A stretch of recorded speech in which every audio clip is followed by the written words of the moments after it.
Hi everybody, it's Steph with Killer Sites and Other Sites. It's been a long time since I've done a vblog, so I figured I'd do one quick. I've been super busy with work, but I see the light at the end of the tunnel, and I should be able to start putting out regular vlogs again. So what have I been working on? Well, first thing I did was I finished the book. It's a beginner's book on web design. It covers all the latest stuff, CSS3, HTML5. I touch on some JavaScript. I touch on Bootstrap, jQuery. I just touch it though because it is a beginner's book. So if you're an experienced coder, this is not the book for you. But if you're a total beginner, then I invite you to take a look. It's got little projects in there, and it's pretty cool, But yeah, so why did I write the book? I wrote the book because I decided that it was time for me to build a whole new curriculum of courses. Some of you may or may not know I've been building web development and coding courses since 2003 about. I've been teaching it since about 2002. And through my websites, articles, and print, and the websites, for many years, 250,000 people a month, through my articles, everything, I probably taught millions. And I've gotten emails from countless, thousands or tens of thousands over the years. But anyway, long story short, I've been doing courses for a long time. And what you typically see out there is, they walk you through things. That's fine. And that's cool. I was doing that, in 2003. But I decided for a new set of courses, I wanted to raise the bar in terms of how code and how practical web development skills are taught. It's a personal thing for me. And what do I mean by that? I just want to see if I can do something different, something new, something better. And so I've been working on these things for a couple of years now, getting hardcore now into the new curriculum.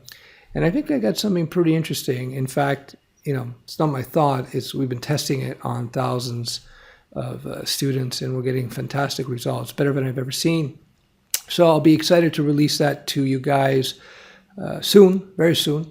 We're just wrapping up some stuff, and that's pretty much it. So once the product is done, then I'm going to be able to spend some time commenting on the trends in technology and so forth, because I think since I've been coding since 1994, I've written lots of software, many languages over the years, that I have something to offer in terms of not just teaching you to code, but teaching you how to set yourself up so you're in the right technology space, you're using the right technologies, and you're mindful where to go so that you can maximize how much you can earn, or getting the best jobs and so on.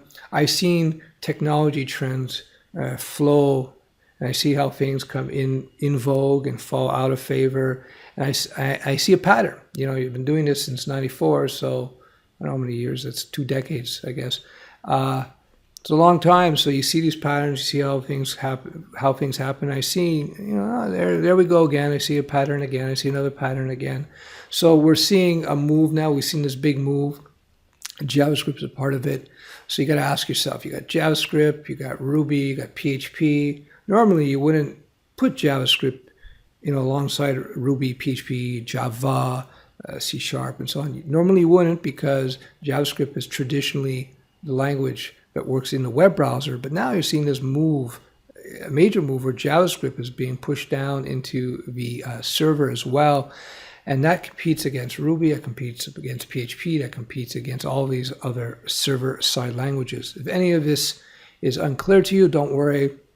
In subsequent videos and articles, I'm going to start looking at this. Because when you're learning technology, you have to be mindful of the future.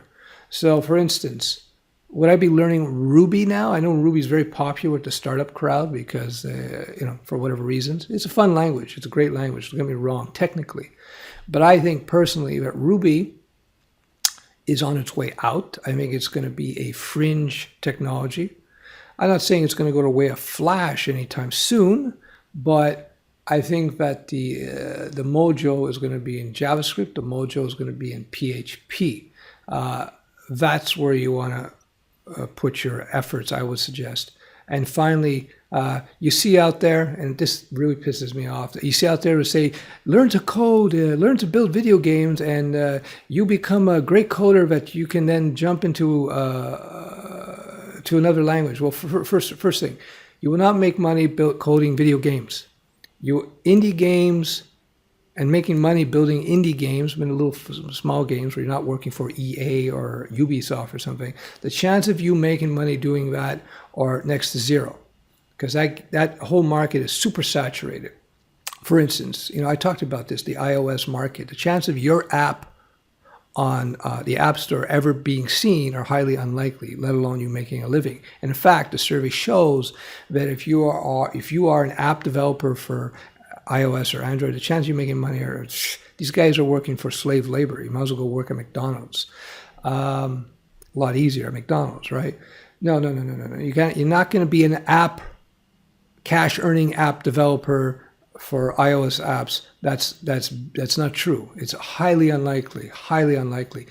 Where you can make money doing apps, I'm going on one of my rants here. Where you can make money doing apps is building apps for other businesses, small businesses.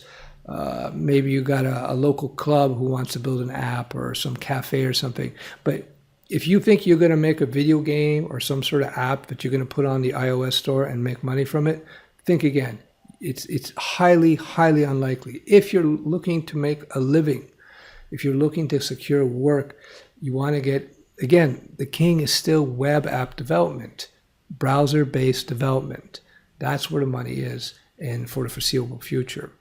I'm just letting you know, if you want to get into game development, you're probably going to have to get yourself a comp sci degree, computer science degree, because you're going to probably have to go work for a big, huge gaming company. And when you have big and huge in a company, that means HR departments, which means degrees are required. But if you're working as an independent or going after small business, then they don't care about degrees. They care about your portfolio and your resume and what you can do. So that's a whole different issue. I've talked about this in the past, but anyway, this is one of the things that was bothering me. You're not going to be a cash-earning app developer putting your apps on iOS stores. You can be a cash-earning app developer if you're selling that services of building apps. But selling your own apps, highly unlikely. I don't mean to burst your bubble. It's just reality of the situation. All right, we'll talk soon. Bye.